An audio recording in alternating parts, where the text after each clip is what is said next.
the Nolan and Leah podcast. I'm Nolan Bushnell, and I'm here with Dr. Leah Haynes, and we're going to talk today about parents and their kids. How do parents become a better advocate for the success of their kids? And I have 8 kids, and as a result, I have all kinds of opinions. And Leah is the person who tries to make my opinions actually valid, which is a really big task. Well, I found in reading your notes, Nolan, when we started working on the book together, I found my first worry was, what if I disagree with him and I have to challenge Nolan? And I thought, oh, he's had 8 kids. Of course he's used to being challenged. I think the whole process was just really enjoyable. And I think one of the things, there were many, but one of the things that I learned from listening to you talk about your kids was the importance of just your presence and engaging with them in projects. Yeah. Can you talk a little bit about that, Nolan? Well, when you have 8 kids, there's kind of a competition for attention that's natural, and it's okay.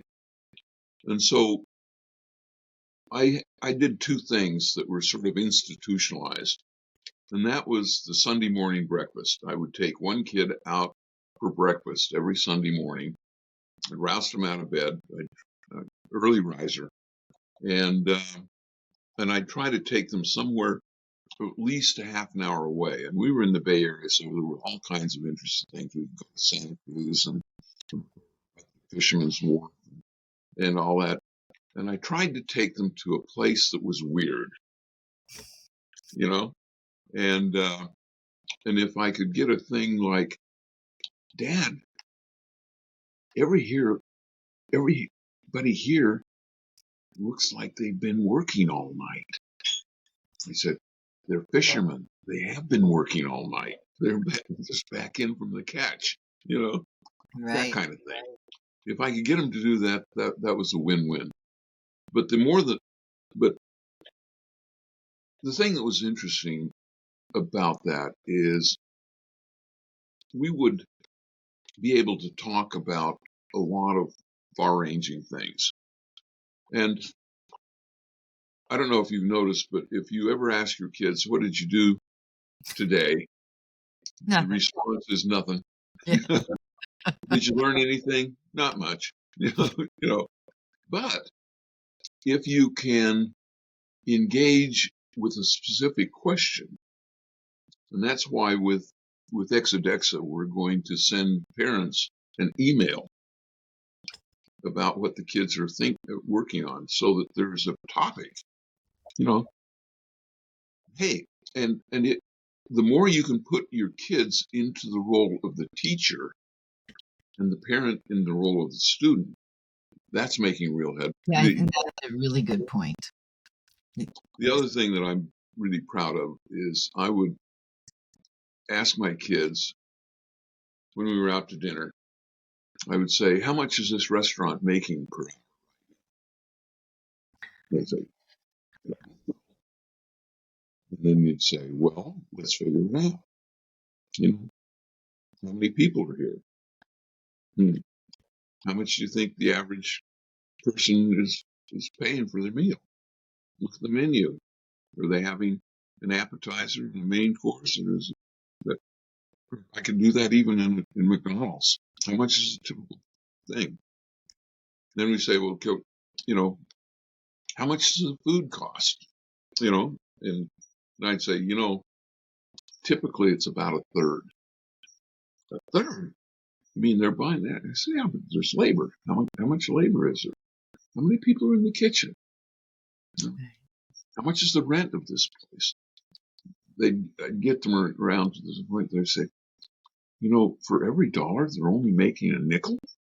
That really seems. I said, it's a hard business. Really? You know? And every time they'd start that process, thinking that the restaurant was just rolling in dough. Yeah, being able to break it down into, understandable parts where they start to see. I mean, this is like we were talking about in the entrepreneurial discussion we had. Like, it's really important that kids get a view of behind the scenes of everything that they're Yeah, considering. and just give them the scale of things, like how much does commercial real estate cost? Right. If you rent it, and stuff like that. It's these. You never know how much those little bits can help. I've been thinking about what parents' mistakes are, and I think allowance is a bad idea. Mm. I think that kids should have tasks that they get paid for. You mean just And like the real world? yeah, just like the real world. And I I figured that 8 years old was about the right time. And they'd say, "Dad, I want to go to a movie." I said, "Yeah, I bet you do. How are you going to get the money?" He said, "Well, from you." I said, "You've got a lot of money." I said, "Yeah, that's my money. What's that got to do with you?" And they'd look at you like, "What? What? What's Right. going on?" I'm a kid. Isn't everything supposed to be free for me? Yeah, and then I'd say, "Hey, we've got some weeds that need to be pulled up in the garden. We've got, you know, I'd kind of like to have my car cleaned out a little bit." I'd say, "So I'll give you $1 if you clean out my car." And the kids got used to that, where they'd say, "You got anything you need, Dad? I really need $10." I said, "So I need a big job." And that was exactly where I wanted them. Right. Yeah, and then they see their role in finding a way to bring that money in. I think, yeah, one of the mistakes that we make as parents is trying to remove all barriers from our children's lives and making sure they don't stumble on anything, or making sure that the tasks aren't too hard. And I think the parents do their kids a disservice by doing that, because if the Right, first time you come up against a really tough problem is when you're in your 20s, you have not developed the coping mechanisms that you need to get through that. Whereas right, if you have challenges in your childhood and your parents are there and encouraging but not taking care of it for you, you learn that I'm resilient. This can work for me. I can make this happen. yeah. Well, I actually think it would be cool if we could pay for learning, but I don't like pay. At Chuck E. Cheese we did, you know, tokens for A's and B's, Mm. and I actually don't like that. I would much rather give tokens for effort, Mm. because you know I've talked before about not liking grades, that Right. it implies competition. And what we really want to do is to measure kids against their yesterday self, and have continual improvement. And if we can figure out how to monetarily reward that, that's important. And gamification gives us, in some ways, a way to do that. You know, reach this mountain and you've accomplished X, and therefore you get a reward. Right. Synthetic tokens, real tokens, Bitcoin. I don't know. Yeah. Yeah, I think a parent's role in the child's life is really to protect their childhood, but also prepare them for adulthood, and trying to raise children that other people don't mind being around. It's, Exactly. Yeah. see, Don't raise children that you don't like. exactly. Don't, and that other people are not going to want to be around. But I think just everything I needed to know I learned in kindergarten. I think that was a Faulkner book, and it was really that is really the parents' role. Teach your children to be kind. Teach your children to share. Teach your children to be understanding and thoughtful of others, uh, and the rest will come. But Yeah, somehow we've missed that teaching kindness for a huge chunk of our population, and I think that's a for our own personal happiness.